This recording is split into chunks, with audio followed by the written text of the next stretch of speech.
취업엔 2부의 문을 활짝 열겠습니다. 네, 오늘 취업엔 2부에는요, 이 성공 취업을 위한 기술 자세히 알아보는 시간 준비가 돼 있죠? 그렇죠. 네, 콕 찔러서 알려주는 취업의 기술, 취업엔 2부 힘차게 출발합니다.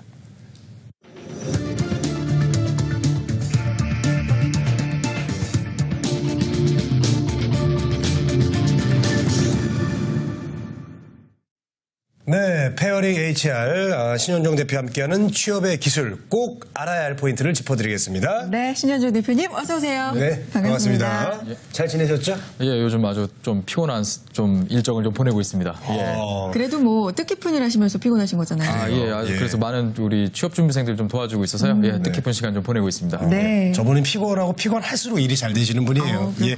자, 오늘 주제를 먼저 알아보도록 하겠습니다. 화면으로 만나보시죠.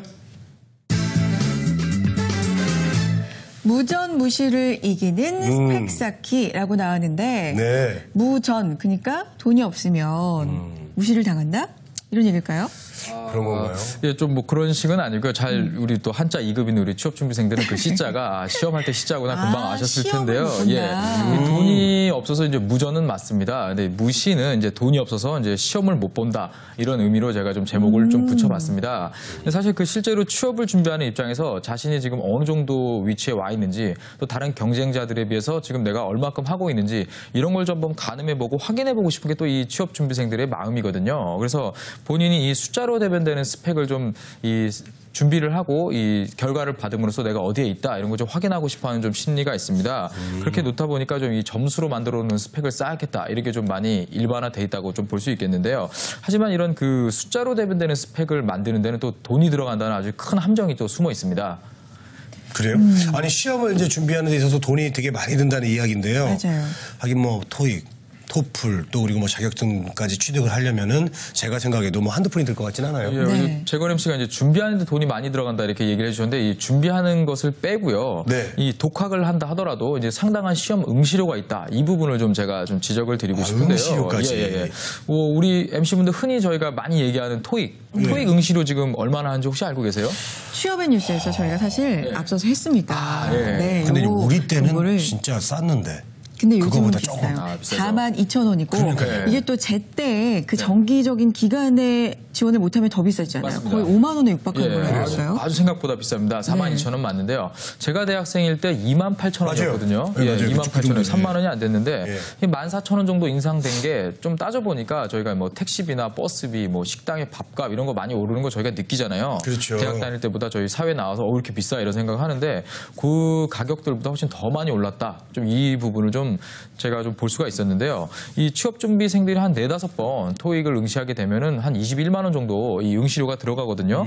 그래서 이 비용이 좀 장난이 아니다. 이 부분을 좀 이야기를 드리겠습니다. 그럼 혹시 토익 스피킹이나 오픽 같은 시험 비용도 혹시 아십니까? 얼마인지? 이것도 했습니다. 했습니까? 77,000원. 아, 77,000원. 예, 오픽은 좀 더 비쌉니다. 78,100원인데요. 예, 몇 번 보면 뭐 몇십만 원 우습게 들어갑니다. 그래서 이게 좀 응시료 자체만도 좀 이 취업준비생들이 돈이 많이 들어간다. 그래서 무전무시 이런 이야기를 좀 드리겠습니다. 네, 이거 진짜 정말 장난이 아닙니다. 진짜 돈이 없으면은 공부도 못해요. 이거 그래요.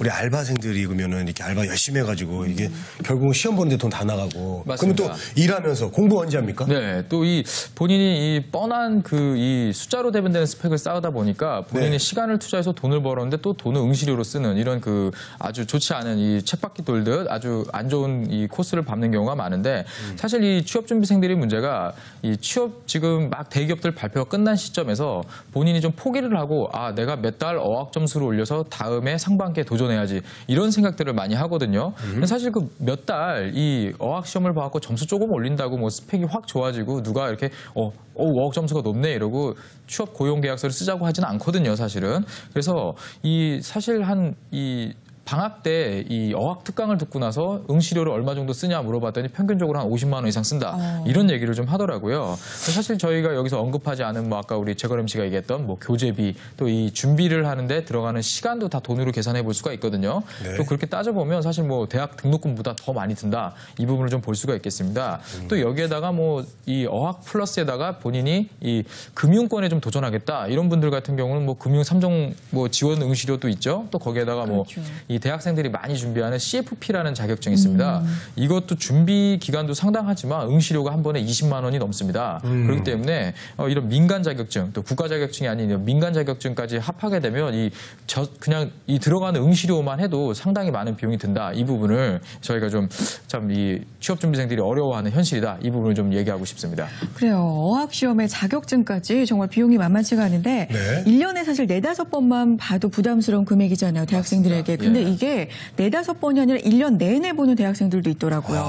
매달 난이도가 다르니까 언제 점수가 잘 나올지 복불복이라고 해서 맞습니다. 예. 매달 보는 학생들도 있어서 정말 부담스러울 것 같은데 그래요. 자, 중요한 건 여기부터입니다. 근데 이걸 이기는 스펙이 있다고 오늘 준비를 해오셨어요. 이겨야죠. 예, 네. 이게 숫자로 자신을 표현하는 데는 언젠간 반드시 한계에 부딪힙니다. 그래서 이 한계에 부딪히기 때문에 숫자에 의존하는 스펙을 쌓지 말고 최근에 기업들도 이런 그 숫자로 대비되는 스펙이 아니고 이 지원자들의 경험이나 경력을 좀 중시하는 분위기로 많이 바뀌고 있습니다. 그렇죠. 그래서 이 경험을 많이 쌓은 경험 스펙을 많이 쌓은 지원자를 상당히 우대하고 있다. 이 부분은 요즘 확실한 그 트렌드인데요. 이 현대기아자동차그룹이 이 최근에 뭐 버스 첫차에 타는 대학생들을 대상으로 이 면접 기회를 줬다라던가 뭐 도서관에 가서 면접 지원자를 뽑았다. 아니면 뭐 이 이랜드에서 고시촌에 가서 고시 준비생들을 대상으로 뭐 면접을 봤다라던가 이 샘표식품 같은 경우는 이 공장에 견학을 해서 이 현직자들이 지금 이 취업이나 아니면 미래 진로에 대해서 상담을 해주는 이런 그 프로그램도 운영을 합니다. 실제로요. 예.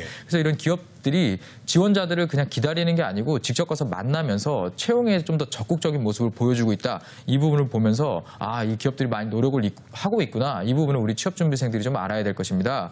그리고 최근 그 도입된 이 역량 기반 지원서 이 내용을 자세히 보면은 경험이 없으면 절대 기술할 수 없는 항목들로 이루어져 있거든요. 그래서 이 숫자로 내가 쌓은 스펙을 경험으로 풀기 위해서 글을 쓰는 게 안 통하는 시대가 좀 왔습니다. 그래서 기업들도 요즘 최근에 이 면접 전형에서도 질문을 할 때 어떤 이 스펙 쌓은 거에 대해서 물어보는 게 아니고 다른 경험이나 경력에 대해서 물어보면서 이 지원자의 역량을 검증해보는 이런 방식이 많이 도입되고 있기 때문에 기업들도 좀 이렇게 바뀌는 분위기에 좀 적극적으로 대처하고 있다. 이 부분을 우리 취업준비생들이 좀 알고 내가 취업을 도전할 때 이런 숫자가 아닌 인사 담당자들이 나를 진짜 알기 위해서 나의 경험에 관심이 많구나. 이런 부분을 우리 취업준비생들이 좀 인지할 필요가 있겠습니다. 네. 하여튼 우리 구직자들도 노력하지만 면접관들도 또 더 좋은 인재를 뽑기 위해서 노력들을 하고 계시거든요. 네. 그렇다면 면접관들이 구직자를 볼 때 경험이 되게 중요한데 어떤 것들이 유리한 경험 스펙이라고 할 수 있을까요? 유리한 경험 스펙 부분을 조금 얘기를 드리자면요. 최근 이 자기소개서나 이 면접에 보면 소위 합격률 좀 높은 스펙.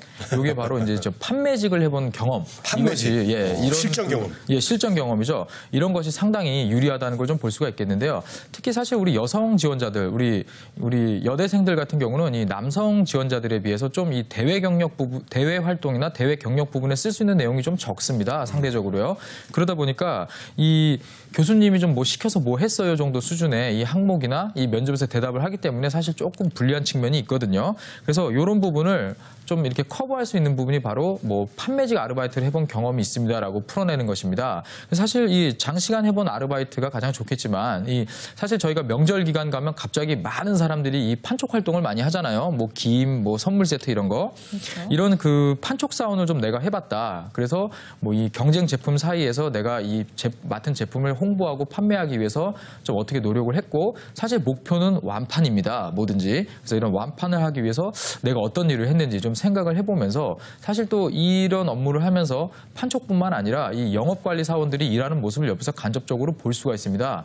이렇게 재고 관리를 하는구나. 대량 구매는 이렇게 대처를 하는구나. 이런 부분들을 좀 볼 수가 있기 때문에 이 배운 부분, 아르바이트를 하면서 생각하면서 좀 느끼게 된 부분을 사실 이 자기소개서 항목에 본인이 뭐 과거 힘들었던 경험 아니면 성취감을 냈었던 경험 이런 부분에 풀어준다 그러면은 인사 담당자 입장에서는 상당한 호감을 가질 수 있다. 이 얘기를 좀 드리겠습니다. 사실 이 판매를 하려면 저희가 딱 생각을 했을 때 뭐 부침성도 있어야겠죠. 또 밝은 미소도 있어야겠죠. 상당히 그 적극적일 것이다라는 이 추측을 해볼 수가 있을 것입니다. 이렇게 긍정적인 부분을 많이 주는 이런 것도 참 스펙이 될 수 있고 또 내가 판매를 해보면서 사람들을 상대해보면서 기본적인 좀 예의랑 매너를 갖추고 있기 때문에 조직에 들어왔을 때 잘 융화될 수 있다. 이런 부분까지도 좀 간접적으로 어필할 수 있는 아주 좋은 스펙이라고 얘기 드리겠습니다. 네. 예.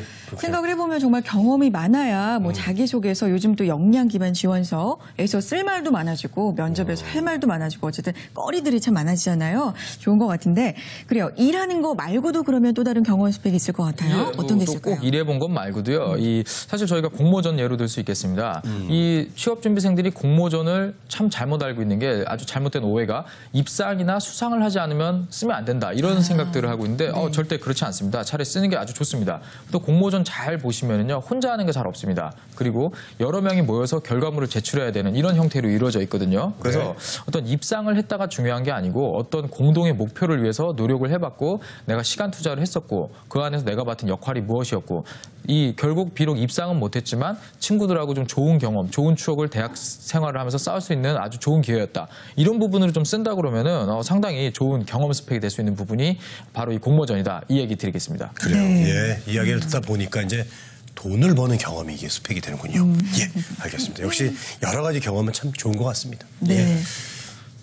그래요? 근데 사실 이게 돈을 버는 것보다 이 돈을 쓰는 것보다 돈을 버는 게 더 스펙이 된다. 이 부분을 좀 이야기를 드릴게요. 그래서 옛날 이 돈을 쓰면서 하는 스펙은 결국 숫자인데 이 돈을 벌어본 게 스펙이 되는 시대가 왔거든요, 이제는. 그래서 우리 좀 취업준비생들이 두세 달 학원 같은 데 가서 투자하는 것보다 차라리 그 시간 동안 뭐 아르바이트나 인턴 그리고 판매직 경험 이런 것 등을 통해서 한번 돈을 좀 벌어보면서 이 스펙을 쌓아보시고요. 그 벌어진 돈으로 뭐 책을 사서 좀 읽는다거나 아니면 무슨 강연에 좀 참가를 한다던가 자기한테 좀 투자하십시오. 자꾸 돈을 쓰지 말고 이런 부분을 통해서 취업 경쟁력을 높여간다 그러면 분명히 취업하는데 아주 큰 도움이 될 것입니다. 혹시 겨울에 이제 저 리어카에 드럼통 이렇게 해가지고 고구마 한번 팔아보는 그런 아르바이트 제가 했었는데 그것도 좀 좋은 스펙 경험이 되나요? 아주 좋은 스펙입니다. 어떤 그 그래요? 판매를 위해서 자기 자리 선정부터 실제로 판매까지 그리고 가격이나 본인이 이 고구마는 사실 썩을 수도 있거든요. 이 재고를 어떻게 관리했는지 그리고 친구들하고 어떻게 판매했는지 실제로 이 군고구마 가지고 써가지고 합격했던 친구들 많이 있습니다. 그래요? 네, 아주 좋은 스펙이거든요. 좋아요. 예, 그래서 돈을 벌어본 거잖아요. 이거 같은 예. 경우는. 그래서 이 숫자로 만드는 스펙이 아닌 이런 경험을 얘기할 수 있는 스펙이라면 뭐든지 다 어떤 숫자로 대변하는 스펙을 이길 수 있다. 이 부분 참고하시기 바랍니다. 네. 어떤 경험이든지 그걸 하고 나서 내가 남는 게 있다면, 배운 게 있다면 다 써도 되는 스펙인 것 같아요. 맞습니다. 그렇죠? 네. 네. 좋아요. 자, 이런 정보들 좀 알고 싶고 도움받고 싶을 때 어디서 받을 수 있을까요? 예, 일단은 본인이 친구들하고 먼저 무엇을 할까 이런 것도 좀 얘기를 하면서 이 방학 기간이나 좀 남는 시간을 좀 준비를 해보시고요. 또 취업 준비 활동을 게을리하면 안 됩니다. 그렇기 때문에 뭐 학교나 이런 데 가시면은 취업 지원관도 계시고요. 또 주변에 도와주는 분들 많습니다. 그리고 또 학교에 가면 뭐 취업 캠프나 취업 토크쇼 또 요즘은 그 학교 방송이 취업에 관련된 방송 내용으로 바꿔지는 학교들도 많이 있습니다. 그래서 이런 그 적극적으로 좀 프로그램을 찾아보신다면 주변에 내 취업을 도와주는 사람이 이렇게 많구나 이런 거 좀 느낄 수 있습니다. 그래서 본인이 좀 더 적극적으로 찾아보면서 내가 어떤 걸 준비해야 되는지 다시 한번 좀 생각해보는 이런 그 가을 한번 맞아보시기 바랍니다. 네. 예. 자, 취업의 기술 오늘은요 돈 없어도 이 멋진 스펙 쌓을 수 있는 방법들 자세하게 알아봤습니다. 페어링 HR의 신현종 대표님과 함께했습니다. 오늘 말씀 고맙습니다. 네. 예전에 돈 없으면 집에서 빈대떡이나 부쳐 먹지 이런 게 있었는데 그 빈대떡을 팔아보면 어떨까 하는 생각이 드네요. 네. 자, 취업엔 오늘 순서 여기서 마치겠습니다. 네, 대한민국에 일하고 싶은 모두가 힘차게 일할 수 있는 그날까지 저희 취업엔이 함께하겠습니다. 취업엔 우리가 있다.